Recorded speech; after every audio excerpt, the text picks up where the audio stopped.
Assalamualaikum warahmatullahi wabarakatuh. Selamat pagi anak-anak siswa baru SMP Negeri 2 Karanggede. Semoga semuanya dalam keadaan sehat dan juga masih semangat mengikuti kegiatan MPLS hari kedua ini. Saya Ibu Liliana Wigaring Tias akan mengisi materi tentang belajar efektif di masa pandemi COVID-19. Yuk mari kita simak bersama.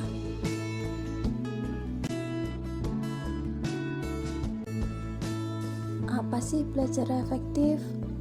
Belajar yang efektif adalah proses belajar mengajar yang berhasil guna dan proses pembelajaran itu mampu memberikan pemahaman, kecerdasan, ketekunan, dan kualitas yang lebih baik, serta dapat memberikan perubahan perilaku dan dapat diterapkan dalam kehidupan sehari-hari, sehingga hasil dari pembelajaran itu akan dapat menghasilkan sumber daya manusia yang unggul.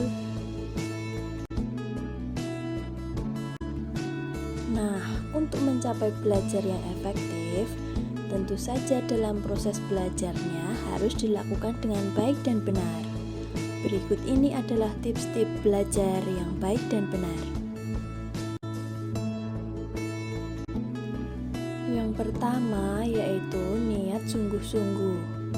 Yang kedua, menggunakan media dan sumber yang relevan. Yang ketiga, situasi kondusif. Keempat, fokus. Kelima, disiplin. Keenam, tanggung jawab. Ketujuh, serius dan tekun. 8, belajar kelompok. 9, aktif bertanya. 10, hindari belajar berlebihan. 11, jujur saat ulangan atau ujian. 12, mengulang materi. 13, istirahat dan makan cukup. 14, mulai dari yang mudah. 15, sering praktik. 16, mohon bimbingannya.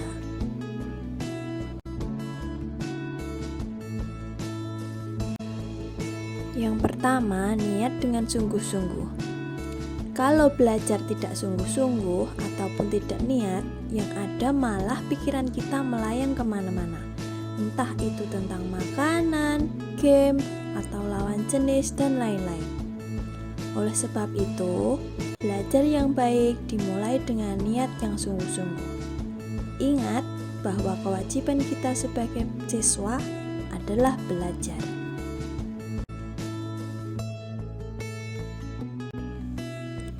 Yang kedua, menggunakan media dan sumber yang relevan. Selain buku, media kegiatan belajar mengajar secara daring di SMP kita tercinta ini menggunakan 2 aplikasi utama, yaitu WhatsApp dan juga Google Classroom.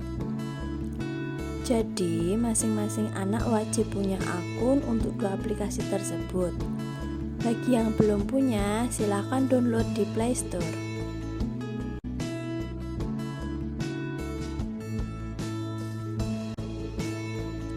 Caranya yaitu download dan install aplikasi Google Classroom di Play Store, kemudian buat akun dengan emailmu, lalu masukkan kode kelas. Nah, kode kelas nantinya akan diberikan oleh guru mapel masing-masing, akan diumumkan di grup WhatsApp. Mudah kan? Jadi nanti setelah gabung di grup kelas atau mapel, jangan lupa ya untuk dipantau setiap harinya. Yang ketiga, situasi yang kondusif. Cara yang paling efektif untuk belajar adalah mencari tempat yang nyaman dan tidak terlalu banyak gangguan agar kita bisa lebih konsentrasi. Ada baiknya kita juga berkomunikasi dengan orang di rumah, sehingga mereka tahu kalau kita sedang belajar. Yang keempat, fokus. Tidak ada gunanya belajar saat kita tidak fokus. Selama waktu yang kita pilih, tetaplah fokus. Jika kita melebihi waktu belajar yang telah ditentukan, bagus. Itu berarti Anda fokus dan belajar dengan giat. serta mempersiapkan diri lebih dari yang kita rencanakan. Saat merasa bosan atau tidak fokus, kita bisa istirahat sejenak, peregangan diri, makan camilan, dan kembali belajar.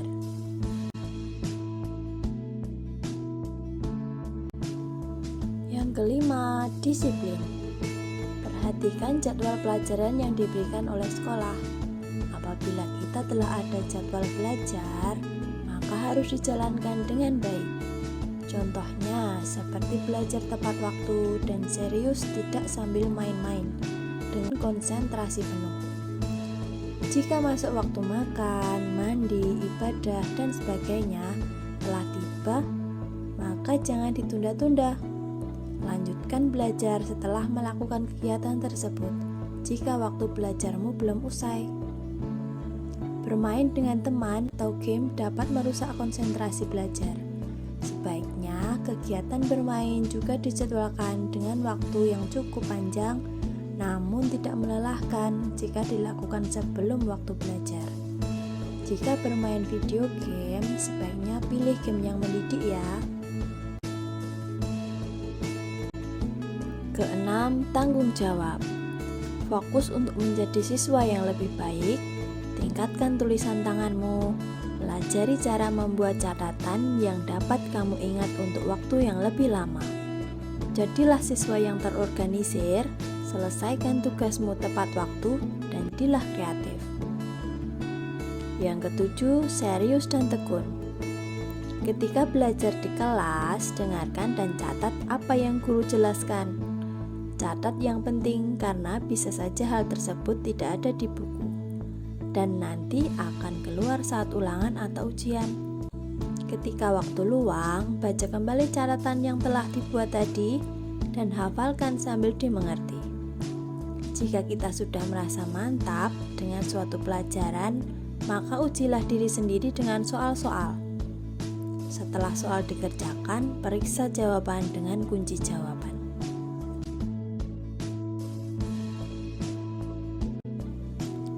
8. Belajar kelompok. Belajar kelompok lebih menyenangkan karena ada teman dan dilakukan di rumah sehingga dapat lebih santai.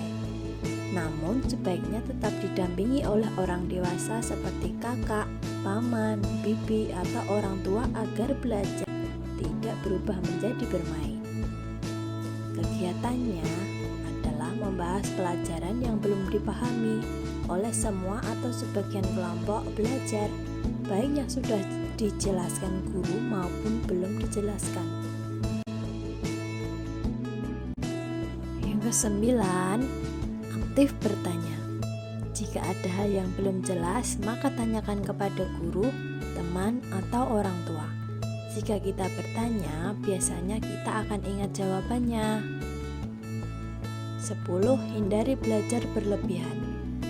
Jika waktu ujian atau ulangan sudah dekat, biasanya kita akan panik jika belum siap.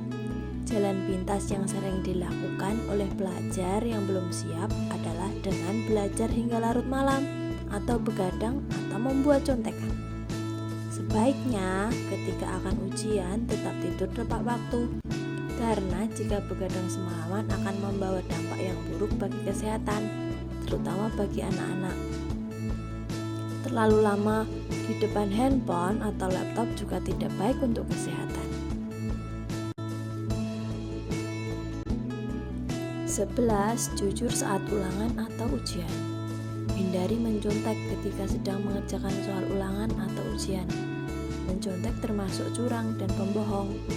Anggaplah semua dengan nyontek pasti akan ketahuan guru dan memiliki masa depan sebagai penjahat apabila kita melakukan kecurangan. Yang ke-12, mengulang materi. Setiap pulang dari sekolah selalu mengulang pelajaran yang tadi diajarkan. Nanti sewaktu ada ulangan, jadi tidak banyak yang harus dipelajari. Asyik. 13. Istirahat dan makan cukup.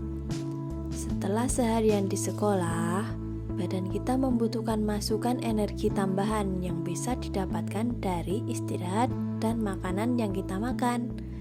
Oleh karenanya, kita harus dapat membagi waktu untuk makan, istirahat, dan bermain.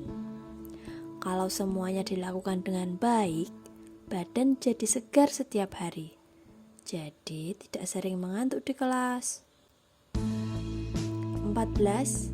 Mulai dari yang mudah. Mulailah belajar dari topik yang paling Anda kuasai atau yang paling gampang. Setelah itu, barulah dilanjutkan dengan topik yang lebih menantang. Hal ini dimaksudkan agar kita tidak langsung down dan putus asa jika mengerjakan soal-soal sulit terlebih dahulu. 15. Sering praktik. Latihan dan latihan, itulah kunci untuk mahir dalam suatu mata pelajaran. Semakin banyak Anda mengerjakan dan memahami soal, semakin terbiasa pula Anda dalam mengerjakannya. 16. Mohon bimbingannya. Jangan lupa banyak-banyak berdoa, karena selain dari nilai religinya, hal tersebut dapat membuat kita lebih fokus ketika belajar dan dapat membuat pikiran kita lebih tenang.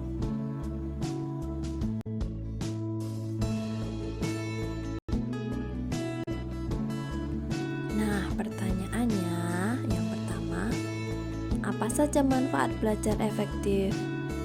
Lalu yang kedua, sebutkan kendala yang kamu hadapi saat pembelajaran daring atau online. Cukup sekian, terima kasih. Wassalamualaikum warahmatullahi wabarakatuh.